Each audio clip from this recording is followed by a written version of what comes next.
back to the WODdoc Project 365, episode 605. I'm here with my man, Del. Thank you so much, Del. Just got done doing Friday Night Lights, right? Yep. At Brick.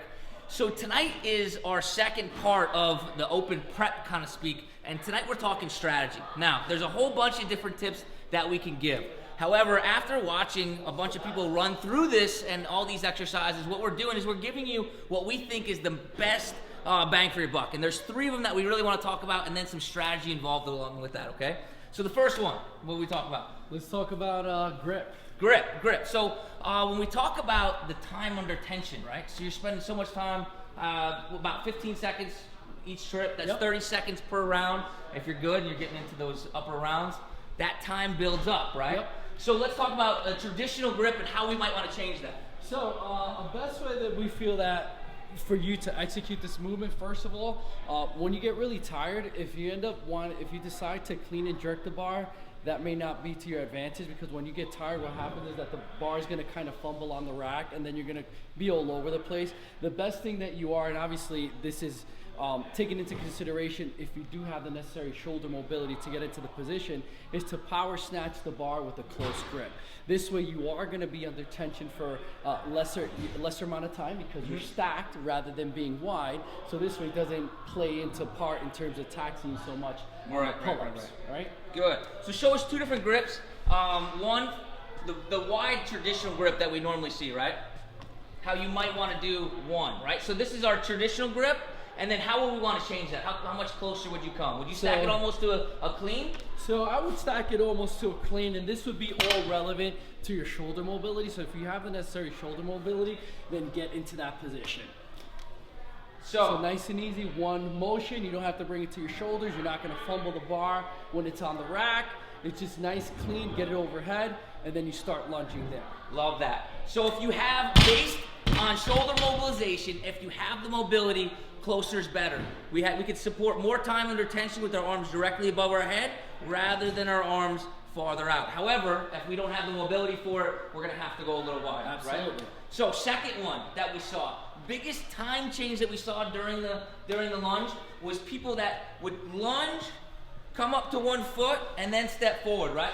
Yep. We're talking about now we want to lunge straight through. Yeah, so lunging straight through would be a lot more to your benefit, because you'll use the momentum of the lunge as you stand up to follow through with the next step, rather than when you follow through with one step, coming here to this position, you're going to be under tension for a long amount of time.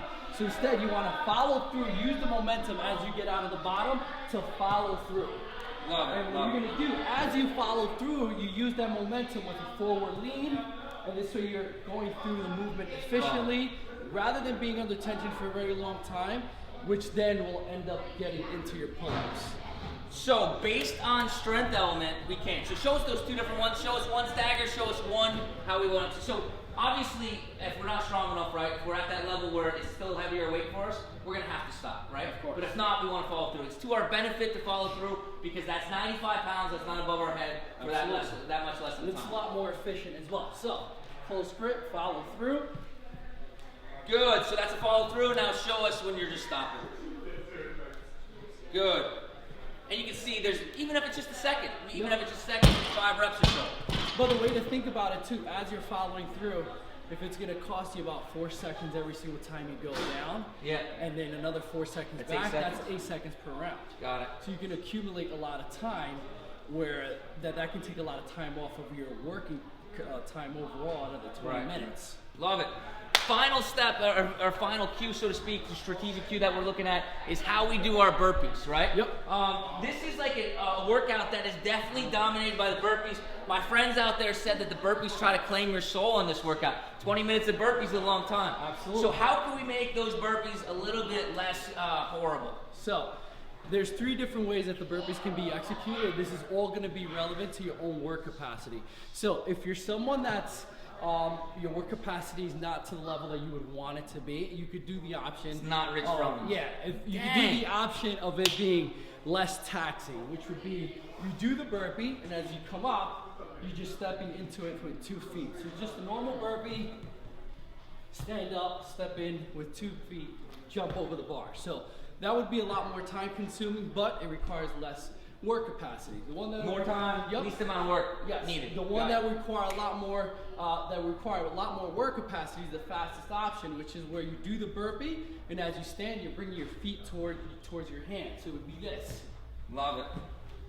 It's a lot faster, requires a lot more work capacity, but be mindful that this is a 20-minute time domain workout. So you definitely don't want to go too aggressive. So you want to actually pick a happy medium, which would be where you do the burpee, and as you stand, you're using the momentum of a lunge forward. So this one is in between. This one is not too time consuming, doesn't require that much work capacity as the one that's a lot more faster. So it's in between. So you do the burpee, as you stand, lunge forward, jump. Love it. And that's what Emily did yesterday too, right? Yep. And that's what she did the best one.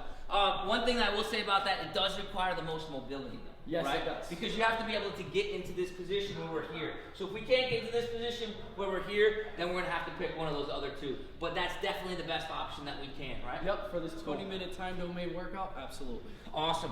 Del, thank you so much. Guys, just as a recap real quick, we have three total tips. Grip, walk through, and burpees, right? And we want to step into the burpees. Cool? Yep, absolutely. CrossFit Brick, thank you guys so much for inviting me out tonight. Del, thank you so much. I appreciate it. Guys, Thanks for until coming down. tomorrow, we are optimizing function to optimize performance.